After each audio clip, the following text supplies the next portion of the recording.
ప్రసంగి గ్రంథము 2వ అధ్యాయము 1 వచనం. కానీ నిన్ను సంతోషము చేత శోధించి చూతును, నీవు మేలు అనుభవించి చూడుము. నేను నా హృదయముతో చెప్పుకొంటిని, మేలును అనుభవించి చూడుము అని నా హృదయముతో నేను చెప్పుకొంటిని. సొలొమోను యొక్క వ్యర్థ ప్రయత్నాలు కొనసాగుతూనే ఉన్నాయి. సొలొమోను 1వ అధ్యాయంలో ఒక సైంటిస్ట్ వలె సృష్టిలో ఉన్నటువంటి సూర్యుడు, చంద్రుడు, నక్షత్రాలు, భూమి, సముద్రము, గాలి వాటి గురించి అనలైజ్ చేశాడు. ఒక చరిత్రకారుడు వలె ముందు ఉన్నది, ఇప్పుడు ఉన్నది ఏంటి, ఏమన్నా మార్పు ఉందా అని చరిత్రను విశ్లేషించాడు. ఒక ఫిలాసఫర్ వలె జీవితం యొక్క తత్వాన్ని గురించి చెప్పి అక్కడ అనాలిసిస్ ఏంటంటే వ్యర్థము వ్యర్థము వ్యర్థము అని చెప్పాడు. 2వ అధ్యాయంలో ఒక ప్రాముఖ్యమైన ప్రశ్న, దేర్ ప్రాఫిట్ ఇన్ ప్లెజర్, సంతోషంతో నేను పరీక్షించి నా జీవితాన్ని చూస్తానంటున్నాడు, చేస్తున్నాడు. ఒక అనలిస్ట్ ప్లేస్ నుంచి ఇప్పుడు జీవితాన్ని శోధిస్తాను, పరీక్షిస్తాను. దేంతోటి? ప్లెజర్, సంతోషంతో, సుఖముతోటి నేను జీవితాన్ని పరీక్షిస్తాను. పరీక్షించాలంటే, టెస్ట్ చేయాలంటే టెస్ట్ కేసెస్ కావాలి. మొట్టమొదటిది ఏంటంటే ఎంజాయ్మెంట్. సంతోషము చేత నేను శోధించి చూతును. ఎంజాయ్మెంట్ నిజమే, ఈ లోకంలో ఎక్కడ చూసినా ఎంటర్టైన్మెంట్, ఎంజాయ్మెంట్ అనేది మనం చూస్తా ఉన్నాం. ఈ లోకము ప్లెజర్ సీకింగ్ వరల్డ్. సంతోషం ఎక్కడ దొరుకుతుందా, ఎంజాయ్మెంట్ ఎక్కడుందా, ఎంటర్టైన్మెంట్ ఎక్కడుందా అని యవనస్తులు, పెద్దవారు, కుటుంబాలు, వర్కింగ్ పీపుల్ పరుగులెడతా ఉన్నారు. సొలొమోను కూడా తన యొక్క జీవితాన్ని రెండిటితో పరీక్షించాలనుకున్నాడు. మొట్టమొదటి ఏంటంటే లాఫ్టర్. సంతోషంతో, ఈ సంతోషము నవ్వులో ఉందనుకున్నాడంట. అంటున్నాడు, నవ్వుతో చెప్తున్నాడు, నీవు వెర్రిదానవు. ఎస్, నవ్వులో ఎంతవరకు వెళ్ళగలడో వరకు వెళ్ళాడు. పీక్లో కావలసినటువంటి అమ్యూజ్మెంట్ పార్క్స్ పెట్టుకున్నాడు, కావలసినటువంటి ఎంటర్టైన్మెంట్ థియేటర్స్ కట్టించుకున్నాడు, కావలసినటువంటి ఎంటర్టైనర్స్ ని ప్రపంచం ప్రఖ్యాతి కాంచిన వాళ్ళు తెప్పించుకున్నాడు. ఇదిగో ఆ యొక్క ఆటలు ఆడాడు, ఇదిగో పాటలు విన్నాడు, ఆ యొక్క అమ్యూజ్మెంట్ అంతా చేశాడు. ఆ తర్వాత తన యొక్క జీవితాన్ని ద్రాక్షారసము, వైన్ అంటే కేవలం ద్రాక్షారసం ఒక్కటే కాదు, పార్టీస్, తినటము, త్రాగటము, స్నేహితులు, ఈ రకమైనటువంటి పార్టీస్. చూడండి, ఈ యొక్క 21st సెంచరీలో మానవుని యొక్క హృదయం అంతా, దృష్టి అంతా, ప్రయాస అంతా కూడా దేని మీద? ఈ లోకంలో ఉన్నటువంటి ఛానల్స్, మాధ్యమాలన్నీ దేని గురించి? టీవీ ఛానల్స్ అన్ని చూడండి, లేకపోతే ఇంటర్నెట్ అంతా కూడా ఒకసారి విశ్లేషించి చూడండి. ఏది కనిపిస్తా ఉందా అంటే ఇవి రెండే కనిపిస్తాయి. ఎంటర్టైన్మెంట్. ఆ ఎంటర్టైన్మెంట్ లో కూడా ఇదిగో అల్లరితో కూడిన ఆటపాటలు, అల్లరితో కూడినటువంటి ఆటపాటలు కనిపిస్తూ ఉన్నాయి. అంతేకాకుండా ఈ యొక్క ఆ ఇచ్చకపు మాటలతోనూ ఇక మానవుని యొక్క ఆ వెర్రితనాన్ని ప్రదర్శిస్తూ అనేక రకాలైనటువంటి ప్రోగ్రామ్స్ మనం చూస్తాం. ఎందుకని? జోకులు వేసుకుంటూ, నవ్వుతూ, జీవితంలో సంతోషం దీంట్లోనే ఉంది అని మానవుడు వెతుకుతున్నాడంట. కానీ సొలొమోను ఏం చెప్తున్నాడంటే, నేను నా జీవితంలో అతి బెస్ట్ వైన్ తాగాను, గ్రేటెస్ట్ బ్యాంక్వెట్స్లో నేను పాలుభాగస్తులయ్యాను. ఇదిగో నా జీవితంలో ఎంత నవ్వగలిగితే అంత ఎంటర్టైన్మెంట్ అనుభవించాను. కానీ మిగిలింది ఏంటంటే ఎంప్టీనెస్, శూన్యత, ఖాళీ. నిజమే, మానవుని యొక్క జీవితంలో ఈ శూన్యత ఎప్పుడు కనపడుతుందంటే ఒక్కసారిగా ఇవన్నీ చేసిన తర్వాత, ఫ్రెండ్స్ అందరూ వెళ్ళిపోయిన తర్వాత, పార్టీస్ అన్ని అయిపోయిన తర్వాత, టీవీ ముందు నుంచి బయటకు వచ్చిన తర్వాత, ఆ ఇంటర్నెట్లో గంటలు కూర్చొని ఆ యొక్క వీడియోస్ అన్ని చూసి ఒక్కసారి పక్కకి వెళ్ళిన తర్వాత, ఆ నవ్వు అంతా అయిపోయిన తర్వాత మిగిలిపోయేది ఏంటో తెలుసా? శూన్యత, ఖాళీ, ఎంప్టీ. ఆ ఎంప్టీనెస్ లో నుంచే ఇదిగో డిస్కంటెంట్మెంట్, అసంతృప్తి అనేది పుట్టుకొస్తుంది. కాబట్టి మరలా చూద్దాం, మరలా చేద్దాం, మరలా తాగుదాం, మరలా ఫ్రెండ్స్ దగ్గరికి వెళ్దాం. ఇదిగో ఇది మరీ చేద్దాం. Addictions that leads to slavery, addictions, discontentment, depression, stress. ఇది మానవుని యొక్క జీవితం. అది లేమి వలన కలగట్లేదు, సమృద్ధిలోనే కలుగుతుంది. తినటానికి కావలసినంత ఉంది, అనుభవించడానికి కావలసినంత ఉంది, త్రాగడానికి కావలసినంత ఉంది, వెళ్ళడానికి కావలసిన ప్లేస్లు ఉన్నాయి. కానీ మానవుని యొక్క జీవితం ఇదిగో అసంతృప్తి, మానవుని యొక్క జీవితం స్ట్రెస్, వ్యర్థము వ్యర్థము వ్యర్థము. రెండవదిగా ఎంటర్టైన్మెంట్ అయిపోయింది, ఎంజాయ్మెంట్ అయిపోయింది.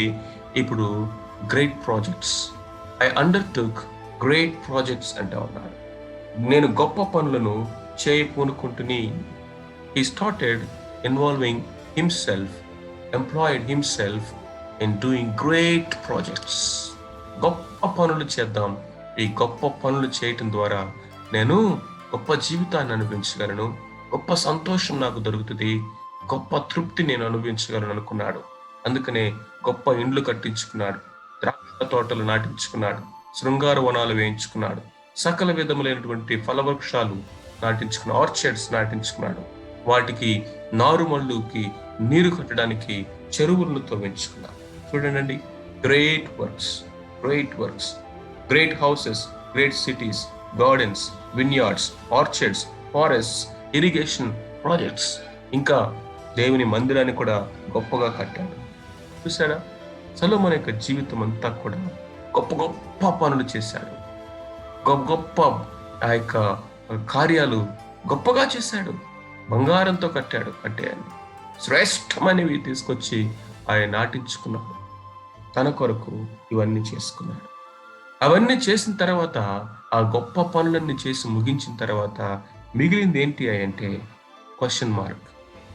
జీవితం ఒక క్వశ్చన్ మార్క్గా అయిపోయింది. నెక్స్ట్ ఏంటో అర్థం కావట్లేదు. ఈ గొప్ప పనులు చేయడానికి తన దగ్గర గొప్ప వర్కర్స్ కూడా ఉన్నారు. Not only great works but also great number of workers. పనివారిని, పనికత్తెలను సంపాదించుకుంటుని, నా ఇంట పుట్టిన దాసులు నాకుండిరి. నిజమే, సంపాదించుకున్న దాసులు, పుట్టిన దాసులు అంటే కొనబడిన వారు, ఇంట పుట్టిన వారు, బాండ్ స్లేవ్స్, బార్న్ స్లేవ్స్. ఎంతమంది? చరిత్ర చెప్తా ఉంది, దగ్గరగా 30,000 మంది పనివారు తన దగ్గర పనిచేసేవారంట ఆ దినాల్లోనే. తను అంత గొప్ప గొప్ప పనులు తలపెట్టి ఆ పనులు చేయడానికి అనేక మంది బానిసలను తెప్పించుకున్నాడు, వాళ్ళని కొన్నాడు.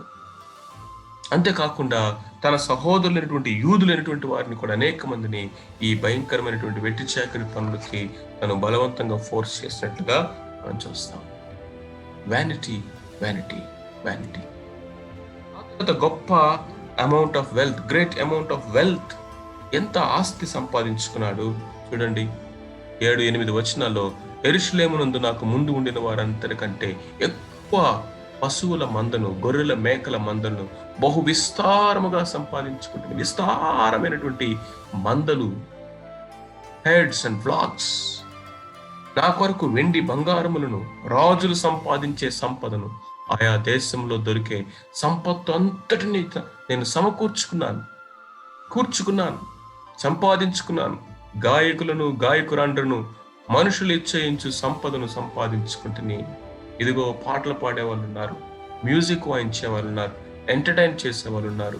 వెండి ఉంది, బంగారం ఉంది, సంపద ఉంది, గొర్రెలు ఉన్నాయి, మేకలు ఉన్నాయి. వాటిని లెక్క పెట్టడమే ఎవడి వల్ల కాదు, అంత ఉన్నాయి. వెండిని ఎవడో కూడా కొలవటం మానేశారంట.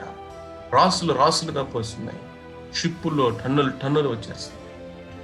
సొలొమోను యొక్క సంపద ఎంత అని ఎవడు చెప్పలేడు. వెల్తియెస్ట్ మ్యాన్ అయినా కానీ ఏమంటాడు తెలుసా? సొలొమోను ఇస్తున్న సాక్ష్యం ఏంటి తెలుసా? I was the wisest man and the wealthiest man.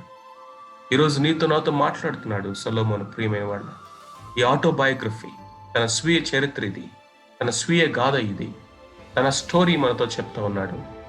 నేను గొప్ప పనులు చేశాను, గొప్ప పనివారితో గొప్ప పనులు చేయించుకున్నాను.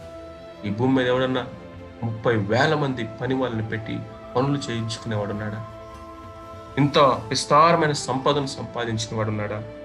He was the wealthiest man and the wisest man in the world on the face of the earth. But yet, he was an unhappy man. He was a discontented person. తృప్తి లేని, సంతోషం లేనటువంటి వ్యక్తి. ఒక ఆయన అన్నాడంట, చనిపోతూ నీ సమాధి మీద ఏమి రాయాలి అంటే, ఎన్నడూ సంతోషమును అనుభవించినవాడు అని రాయండి అని చెప్పాడు. Perfect example Solomon's life. Perfect example. Alexander అన్నాడు, నా 2 చేతులు బయటే పెట్టండి, సమాధి పెట్టలని. ఈ లోకానికి ఇదిగో ఏమీ తీసుకుని రాలేదు, ఈ లోకం నుండి ఏమి తీసుకుని వెళ్ళట్లేదు. కానీ ప్రపంచాన్ని జయించిన Alexander. Vanity, vanity, vanity of life. అంతేకాదు, అక్కడితో ఆగలేదు. బహుమంది ఉపపత్నులను ఉంచుకుంటుని, అనేక మంది భార్యలు ఉపపత్నులు ఇద్దరు కలిపి 1000 మంది భార్యలండి. యెరూషలేమును అంతకుముందు ఉన్న వారందరికంటే ఘనుడయ్యాడంట. గొప్ప పేరు కూడా ఉంది. జ్ఞానము తను విడిచిపోలేదు. భార్యల్ని పెళ్లి చేసుకున్నాడు, రాజకుమార్తెలను పెళ్లి చేసుకున్నాడు, అనేక మంది రాజ్యాలకు అల్లుడయ్యాడు. ఎంత కీర్తి, ఎంత ఘనత!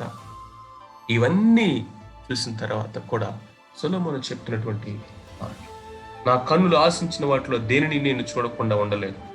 నా కన్నుని ఎప్పుడు అభ్యంతరపరచలేదు. చూడాలనుకున్నవన్నీ చూశాను. నా హృదయంలోనికి వచ్చినటువంటి ఆశను, తలంపుని ఎప్పుడు కాదు అని నేను చెప్పలేదు. హృదయం ఆశపడినవన్నీ చేశాను. నా పనులన్నిటిని బట్టి నేను సంతోషించి, నేను అనుభవించింది చూసిన తర్వాత నా జీవితంలో నేను చెప్పేటటువంటి ఫైనల్ కంక్లూషన్ ఇదే. ఇదే నా పనులన్నిటి వలన నాకు దొరికిన భాగ్యము. Then I consider all that my hands had done and the toil I had expended in doing it. Toil, నా ప్రయాస, నా చేతి పనులన్నిటినీ నేను నిదానించి చూసినప్పుడు నాకు దొరికిన భాగ్యం ఇదే. ఇదే మాట రిపీటెడ్గా కనిపిస్తుందండి. ఆఫ్టర్ ఆల్, ఆఫ్టర్వర్డ్స్, ఇదంతా చేసిన తర్వాత నిజమే చేసేటప్పుడు బాగానే ఉంటుందంట. ద్రాక్షరసం త్రాగుతున్నంత కాలం బాగానే ఉంటుంది, పార్టీలు చేసినంత కాలం బాగానే ఉంటుంది, డబ్బు సంపాదించుతున్నంత కాలం బాగానే ఉంటుంది, ఇదిగో గొప్ప గొప్ప పనులు చేసినంత కాలం బాగానే ఉంటుంది, ఎంటర్టైన్మెంట్, ఎంజాయ్మెంట్, సుఖాన్ని అనుభవిస్తున్నంత కాలం బాగానే ఉంటుంది. వన్స్ ఇట్ ఈస్ డన్, ఖాళీ, శూన్యత. డబ్బు సంపాదించాం, తర్వాత ఏంటి?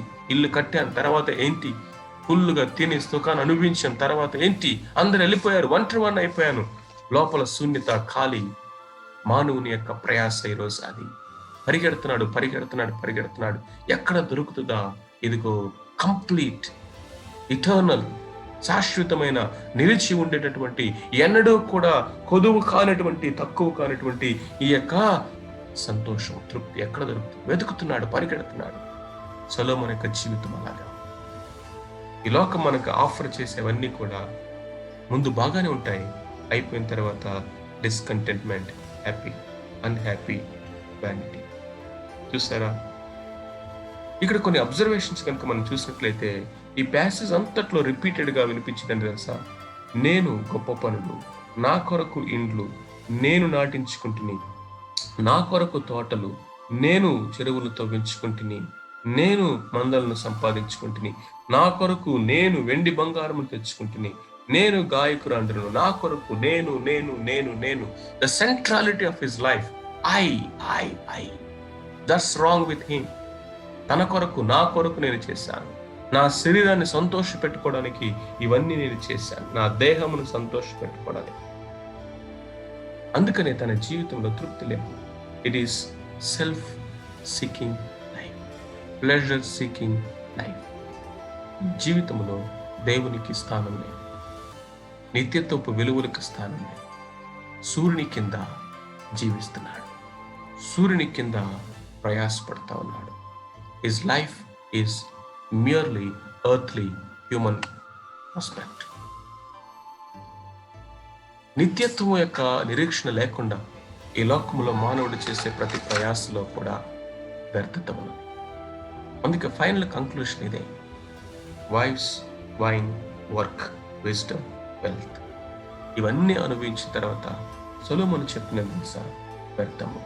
సూర్యుని కింద లాభకరమైనది ఏదీ లేనట్టు కనపడుచున్నది. There is nothing profit in the pleasure. క్వశ్చన్కి ఆయనే ఆన్సర్ చెప్పాడు. ప్రియ సహోదరుడా, సహోదరి, నువ్వు దేని కొరకు ప్రయాసపడతావు?